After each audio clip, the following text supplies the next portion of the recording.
Let's say good morning to Aaron McCollum. He's community lead. That's, there are two words in radio I can't say: community and Saturday. Now, I can say them slowly, but if I have to say them in a sentence, I can't say it. And everybody thinks, oh, you're in radio, you could say anything. My entire career in radio, I can't say community and Saturday in a sentence. And unfortunately, you've got one of those words in your title, community lead for Marine Credit Union. Thanks for coming in, Aaron. I appreciate it. Good morning, Don. Good thing we're not having this conversation on a Saturday. This community conversation on a Saturday, or she'll be in trouble. But it comes out community and Saturday. It can't. It's just two words I can't say. I can say them slowly, just can't say them fast. And I tend to speak fast. Anyway, so I got that out. Back. You're a community lead. If I say it slowly, it's good. And community lead is what now?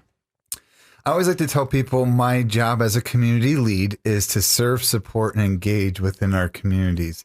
That's our members, our community at large, our internal communities, our teammates. I help serve, support, and engage and promote financial empowerment throughout our communities that we serve. And you got the temperament for it. You sound like, friendly, nice, but you sound friendly. Well, thank you so much. I like to be friendly. Yes. That is a thing. I come across as, you, get over here. I got something to say to you. Get over here now. That would be me. And I would fail at that job in about 9 seconds. I'd be replaced. Well, that's good. You have a temperament for it. You like dealing with the community one-on-one? I love it. It's funny because before I stepped into this role, I was doing community lead work, if you will, for fun throughout my church. My wife and I lead a group that we call Local World Impact, and promoting community outreach, serving, and getting out and engaging within the community. So funny how that comes. That was in 2020, and now 2024 came along. We created the Community Engagement Department, and I'm one of 3 community leads in my role. You like the job? I love it. Yeah, I've been with Marine Credit Union since I was an intern in 2017. Well, good for you. It's always good to have a job you like.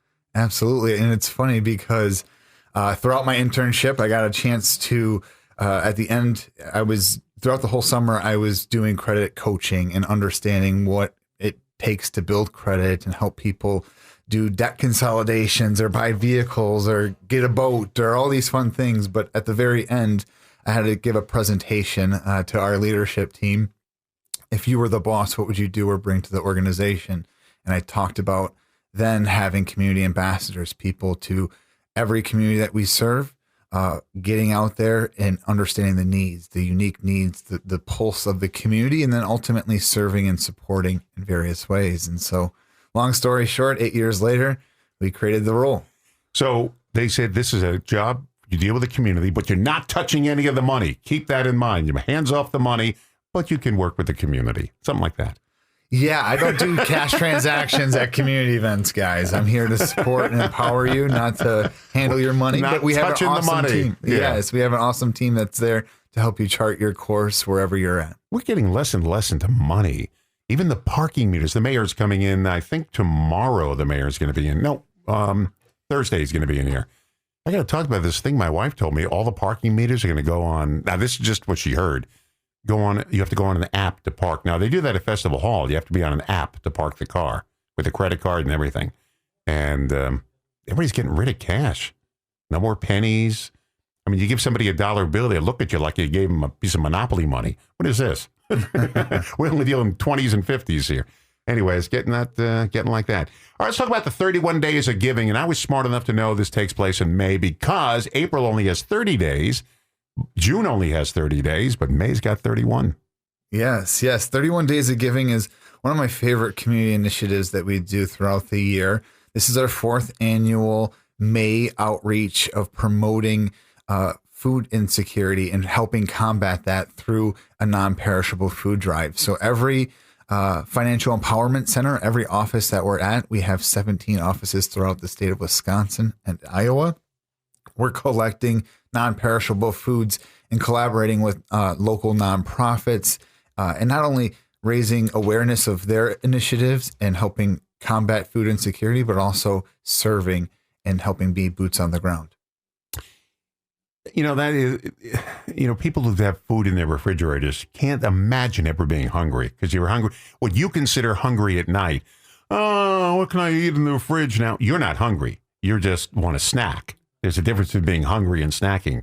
And there are people whose families are hungry.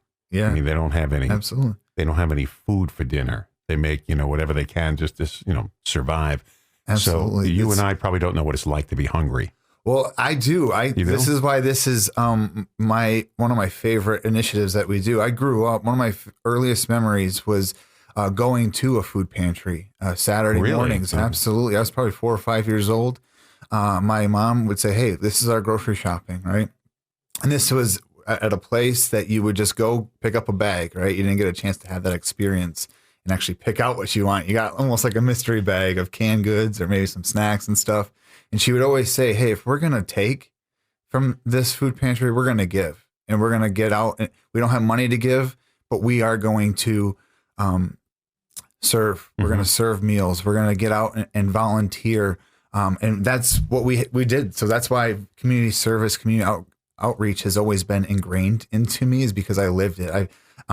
As a foster parent, I've heard stories of, starvation and having to remind myself always growing up, it was, "Hey, are you hungry or are you starving? You're hungry, you're not starving, there's a difference." And, that's why we do it in May, is because a lot of studies show that a lot of kids get their resources, their food at school. And when school is out for the summer, they may not have access to food. So how do people donate other than being, is there a list of places to bring food by? Absolutely. You can come by any of our financial empowerment centers, but I would also encourage you, the listener, to just do a quick Google search, research local food pantries in your community.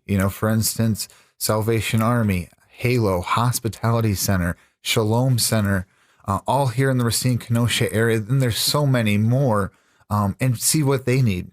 I know Veterans Outreach here in Racine as well. They have a wonderful food pantry that will serve any veteran or spouse of a veteran, and no matter income, and so find ways that you can not only support, if you can give some non-perishable foods, but also volunteer. It's such a rewarding feeling to be able to shop with these guests who are coming to get food, and it's an experience. You're breaking the stigma. You're having authentic conversations. It's just so rewarding, and that's something that you can do with your kids. I do that with my kids, with my local World Impact group. We get out and we make sandwiches, or we're making meals and serving at food pantries. It's so great. And you're right. There's a difference between being hungry and starving. Absolutely. Hungry is, it's 10 o'clock. What's in the fridge? That's maybe a little hungry. Starving is when I've got to have food or I'm going to pass out. Absolutely. Yeah. Absolutely. Aaron McCollum, community lead for Marine Credit Union, is spending the hour with us, the half hour with us here this morning. Let's talk about another event coming up, charting the course for a bright summer. What's that all about? Yeah, so summer's here and it's coming faster than we realize. And we're partnering with local minor league baseball team, the Kenosha Kingfish, here which we found out their previous name was Kenosha Croakers. The Croakers, yes. Yeah. You could forget. You thought it was the Kenosha Frogs, but you were close. Close. Close. And yeah, so we have a variety of different partnerships coming up with them. I'm super excited to share about. One is called the Community Connections. And it's near and dear to my heart because every home game we're spotlighting a different nonprofit, and it's more or less like a 50-50 raffle to have fun engagement with the fans. One winner will get half of the proceeds, and the other half will go straight to the nonprofit. So each home game, 36 home games, will be highlighting a different local nonprofit. And then coming up on June 1st, it's a Monday morning, we're having a financial literacy fun day here at the ballpark. All ages are welcome. We do have a number of schools from K through 12 coming, maybe some college students as well. And we're just promoting financial empowerment and engaging activities throughout the game. Bring your grandkids, bring your kids, have some fun. It's a fun way to start the week here. That is Monday, June 1st. And then also throughout the summer, every home game, every time the Kingfish steal a base, $20 will go into a little pot. At the end of the season, we will be giving half of that pot to a local nonprofit and half of the other pot to the Marine Credit Union Foundation. And so super excited for this partnership and collaboration with the Kingfish. It's going to be a great summer. And if you want to come catch a game, another little perk that we have too, free to utilize, member or not, is you can get a discounted ticket Sunday through Thursday games by going on their website and using the promo code MCU26. So if you want to take the family for a fun night out, catch a game, have a great time, make some fun summer memories, visit their website, check out their schedule. They have a lot of fun promotions as well outside of the Financial Literacy Day. And use promo code MCU26. They're right there on Sheridan Road. Yes. It's a nice ballpark. Historic Simmons Field. Yeah. Yes. Nice place. Youth financial education. Let's talk about the kids. They got to learn how to, I always said they have all these courses in school, but when I went to school, there was never a course on how to handle money. Yeah. Thanks to Act 60, which is a recent act that promotes and makes it actually a requirement in high schools before students graduate. They have to take a semester of financial literacy or personal finance classes. And that's been a huge benefit, but even planting the seeds before that, I always like to tell everyone that it's never too early to get your kids involved in understanding money and, being financially savvy. And so we partner with a lot of different awesome nonprofits, such as Junior Achievement, who's going to be at the Financial Literacy Day on June 1st. They work with schools, and we are in the schools promoting different hands-on learning and fun experiential learning.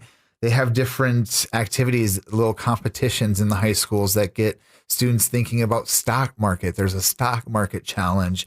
A JA Titan event is more or less the entrepreneurial mindset, getting the students to think like business owners, and they're competing against each other to maximize profits, and all sorts of other fun activities like a career day where they hear from all sorts of different career speakers, or going to BizTown, which is in their Milwaukee headquarters. It's a fun experiential learning atmosphere where two schools who've never met each other come together and they have fun. There's like a dozen businesses, and these students are CEOs, all sorts of different positions, and they do a town simulation.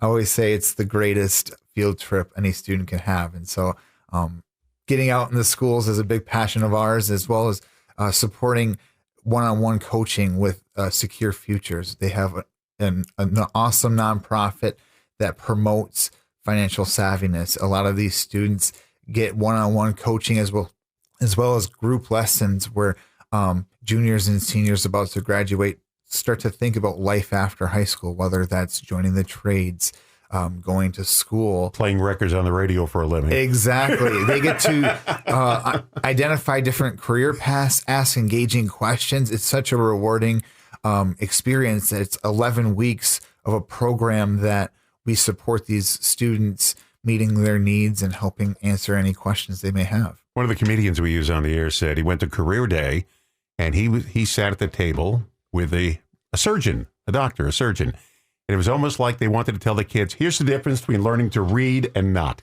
All right, let's talk about some upcoming opportunities. Yeah, just planting the seeds here. If you want to mark your calendars, last week we had an awesome library workshop talking about generational You do wealth. a lot of work with the Racine Public Library. Absolutely. Yeah. Absolutely love our library, especially the Racine Public Library. And so planting the seeds in June, we have a workshop on June 4th, understanding credit and building your financial foundation. And so this is good for all ages. And then June 25th, how to set financial goals and achieve them. So no matter where you're at in life, setting financial goals, how that relates to all areas of wellness, and then practical steps to achieve them. Both of those workshops are from 4 p.m. to 6 p.m. And we'll love to have you there. Free food, free resources, great conversation in a fun, safe, and judge-free environment. Let's rock the block. Rock the block. Oh my goodness. It's so fun. It's a lot of rocking. It's in partnership actually with the Youth Volunteer Center and the Volunteer Center of Racine, they put on, I believe this is their second rendition of this, and it's a community restoration project. Essentially, for 1 week, students 11 through 18 are going out in the community, restoring the community, doing yard work, landscaping, painting. It's out in collaboration by the Cop House on Mead Street in Racine. And so we're proud supporters of that, as well as a lot of other awesome organizations, but we'll be there supporting. And I just like to give them a little shout out in case you're listening and you want to support your community. Reach out to the Volunteer Center of Racine. Maybe you know a youth, maybe you personally want to give back to your community. And so reach out to them, see how you can get involved either with Rock the Block or any of the other amazing initiatives that they do. Where can people find all this stuff? You can go to marinecu.com. We have a community impact page. You can stay connected. You also, if you visit that website and community impact page, you'll be able to see my face, unfortunately.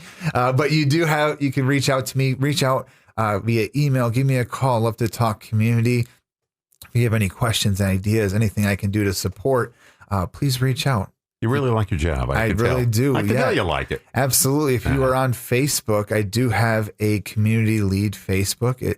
You can type in Marine Credit Union and Aaron McCollum, and I will be there. You can give me a follow, stay connected, stay engaged. Love to see you out in the community. Good for you. You're a nice, cheerful person. Oh, thank you. Hey, and it's not even 8 o'clock yet. And I had no coffee yet. So no, just kidding. Yeah, I love what I do. In other words, it gets better later in the day. It does get better. It only gets better. Thanks for coming in. I'll see you June 4th, June 2nd? June 2nd. June 2nd? Yes. Okay. Aaron McCollum, community lead for Marine Credit Union.